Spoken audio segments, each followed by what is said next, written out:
Operation सिंदूर के नाम पर बीजेपी राजनीति कर रही है। ये आरोप विपक्ष लगातार बीजेपी पर लगाता आया है, लेकिन ये आरोप सच में तब बदल गया जब हरे मंच से शाह ने बोलते बोलते कुछ ऐसा बोल दिया है जिसे लेकर अब बवाल काफी बढ़ चुका है और मोदी शाह बुरा फंसते नजर आ रहे हैं। नमस्कार, आप देखना शुरू कर चुके हैं 4 PM न्यूज नेटवर्क और मैं हूं आपके साथ प्रगति ठाकुर। दरअसल आपको बता दें कि भरे मंच से अमित शाह ने ऑपरेशन सिंदूर के नाम पर वोट मांगते मांगते खुद प्रधानमंत्री मोदी के ही फैसले पर सवाल उठा दिया है और केवल सवाल ही नहीं बल्कि भरे मंच से बीजेपी की इस राजनीति का पर्दाफाश कर दिया है, इसे एक्सपोज तक कर डाला है, जिसके बाद बवाल इतना बढ़ चुका है कि विपक्ष ने तो अब शाह के इस्तीफे तक की मांग कर दी है। तो फिलहाल कैसे गृह मंत्री शाह ने मंच से बोलते बोलते मोदी के ही फैसले पर सवाल दागा है, आपको बताएंगे, और कैसे ही अपने पैर पर कुल्हाड़ी मारते हुए मोदी शाह की राजनीति का झूठ एक्सपोज हो चुका है और इस्तीफा देने तक की नौबत आ गई है, उस पर भी आएंगे। लेकिन इन सबसे पहले आप ये वीडियो देखिए जिसने बीजेपी के सारे धागे खोल कर रख दिए हैं। और अंत में सबसे बड़ी बात, मुस्लिम वोट बैंक को खुश करने के लिए ममता दीदी आपने ऑपरेशन सिंदूर का भी विरोध किया। तो देखा आपने, भरे मन से अमित शाह पश्चिम बंगाल की सरकार पर आरोप लगा रहे हैं कि ममता दीदी की सरकार ने ऑपरेशन सिंदूर का विरोध किया ताकि मुस्लिमों को साधा जा सके। हालांकि आपको बता दें कि हैरानी की बात यहाँ पर यह है कि गृह मंत्री अमित शाह पश्चिम बंगाल जाकर उस विपक्ष पर सवाल उठा रहे हैं जिसने खुद विदेशों में मोदी की छवि को बचाने के लिए पॉजिटिव नैरेटिव सेट किया है। असल में आपको बता दें कि जो डेलीगेशन भारत का पक्ष रखने विदेश गया है, उस डेलीगेशन में खुद टीएमसी नेता और ममता बनर्जी के भतीजे अभिषेक भी मौजूद हैं, जो ऑपरेशन सिंदूर के तहत विदेशों में भारत का पक्ष रखने पहुंचे हैं। और सबसे बड़ी बात यहां पर यह है कि खुद मोदी सरकार ने अभिषेक को इस काम के लिए चुना है। पर अब एक और जहां खुद मोदी ने और उनकी सरकार ने टीएमसी को इस काम के लिए चुना, वहीं दूसरी ओर आप देख सकते हैं खुद अमित शाह, केंद्रीय गृह मंत्री, मोदी सरकार के इतने करीबी, प्रधानमंत्री मोदी के परम मित्र, ममता सरकार पर आरोप लगा रहे हैं कि ममता सरकार ने ऑपरेशन सिंदूर का विरोध किया है। जिसे देखते हुए अब सवाल ये उठ रहा है कि क्या भरे मंच से शाह की जुबान फिसली है या खुद अमित शाह ने ऑपरेशन सिंदूर के नाम पर राजनीति करने के लिए मोदी के फैसले पर ही सवाल दागा है।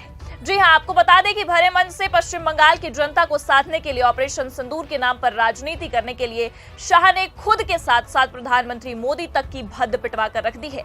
आप खबर देखिए, इसमें साफ लिखा है, सीएम के खिलाफ अमर्यादित भाषा का कर रहे इस्तेमाल, ममता बनर्जी पर अमित शाह के आरोपों पर बोली सागरिका घोष। आगे लिखा है, तृणमूल कांग्रेस से राज्यसभा सांसद सागरिका घोष ने केंद्रीय गृह मंत्री अमित शाह के पश्चिम बंगाल दौरे को लेकर उन पर निशाना साधा।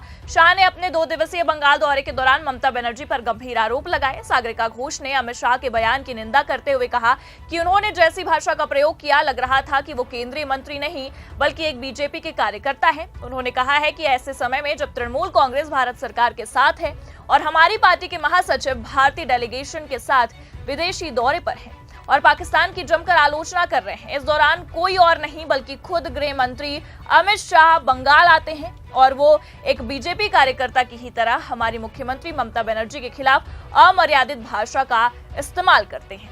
और इतना ही नहीं, आपको ये भी बता दें कि टीएमसी ने अमित शाह पर कई सारे आरोप लगाए हैं। आरोप लगाना इस वक्त लाजमी है क्योंकि जहां एक तरफ भारतीय जनता पार्टी ऑपरेशन सिंदूर के नाम पर बिहार से लेकर पश्चिम बंगाल तक राजनीति करने से बाज नहीं आ रही है, और इतना ही नहीं बल्कि आपको ये भी बता दें कि बिहार चुनाव से पहले तो प्रधानमंत्री मोदी ने ऑपरेशन सिंदूर के नाम पर वोट मांगना भी शुरू कर दिया है। बिहार पहुंचते ही मोदी का यही कहना रहा कि जो वचन देकर गया था आज मिट्टी में मिलाने का, वो पूरा करके ही लौटा हूं। ये इनकी राजनीति नहीं तो और क्या है। तो वहीं आप ये भी देख सकते हैं कि अमित शाह को ही देख लीजिए, अपने 2 दिवसीय दौरे में भी उन्होंने पूरी तरह से पश्चिम बंगाल को पहलगाम हमले और खासकर ऑपरेशन सिंदूर के नाम पर साधने की कोशिश की। हालांकि यह साधना कुछ ज्यादा कारगर साबित नहीं हुआ क्योंकि जो आरोप अमित शाह ने ममता सरकार पर लगाए वो पूरी तरह से बेबुनियादी ही नजर आए, जिसे देखते हुए टीएमसी ने खुद अमित शाह की लंका लगाकर रख दी है।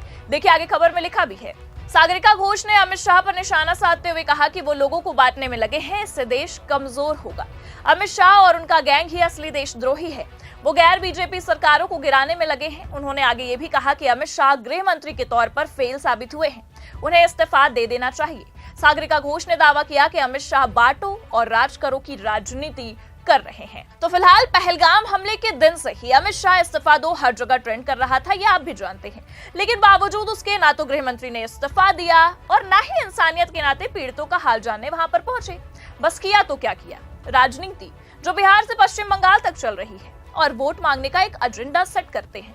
हालांकि ये आप भी जानते हैं कि इनका ये एजेंडा किसी भी तरह से कारगर साबित होता नजर नहीं आ रहा है और आगे आएगा भी नहीं, क्योंकि पहले तो बिहार दौरे के दौरान प्रधानमंत्री मोदी को भारी फजीहत का सामना करना पड़ा, भरे मन से नीतीश कुमार ने बेइज्जत किया और कहीं ना कहीं बिहार की जनता ने तो कुर्सियां खाली करके, कुर्सियां छोड़कर औकात तक दिखा दी कि आने वाला चुनाव कैसा मोड़ लेने वाला है। लेकिन अब आप देख सकते हैं कि मोदी के बाद अमित शाह की भी वही हालत नजर आ रही है, क्योंकि शाह ने भरे मन से भले ही ममता बनर्जी पर निशाना साधते हुए कहा कि उन्होंने बंगाल में घुसपैठ, महिलाओं पर अत्याचार, बम ब्लास्ट और हिंदुओं के खिलाफ हिंसा वाला राज्य बना दिया है।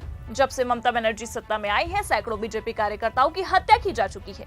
इस तरह के आरोप भले से अमित शाह ने लगाए हों, लेकिन अब ये आरोप खुद शाह पर भारी पड़ते नजर आ रहे हैं, क्योंकि शाह के हिसाब से टीएमसी एक ऐसा विपक्षी दल है, ममता सरकार एक ऐसी विपक्षी सरकार है जिसने पाकिस्तान के खिलाफ चलाए गए ऑपरेशन सिंदूर का विरोध किया है। लेकिन ये बात सरासर झूठ तब साबित हो गई जब खुद टीएमसी की ही सांसद ने प्रेस कॉन्फ्रेंस में सारे धागे खोल दिए और कहीं ना कहीं ये कहकर बीजेपी को एक्सपोज कर दिया कि ममता सरकार पर जो सवाल दाग रहे हैं वो खुद ममता सरकार के पास आए थे। जी हां, आपको बता दें कि ममता सरकार पर सवाल दाग रही है वो बीजेपी जो खुद ममता सरकार के ही नेता को भारत का प्रतिनिधित्व करने विदेश भेजती है।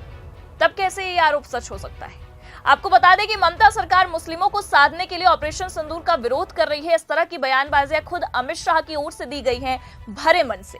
हालांकि अब ये जिस तरह से आरोप प्रत्यारोप का सिलसिला शुरू है, जिस तरह से मोदी सरकार ने ऑपरेशन सिंदूर के नाम पर राजनीति करना शुरू कर दिया है, प्रधानमंत्री मोदी बिहार में दौरा करते हैं लेकिन वोट केवल ऑपरेशन सिंदूर के नाम पर मांगते हैं। अमित शाह पश्चिम बंगाल के 2 दिवसीय दौरे पर रहते हैं लेकिन वोट ऑपरेशन सिंदूर के नाम पर मांगते हैं।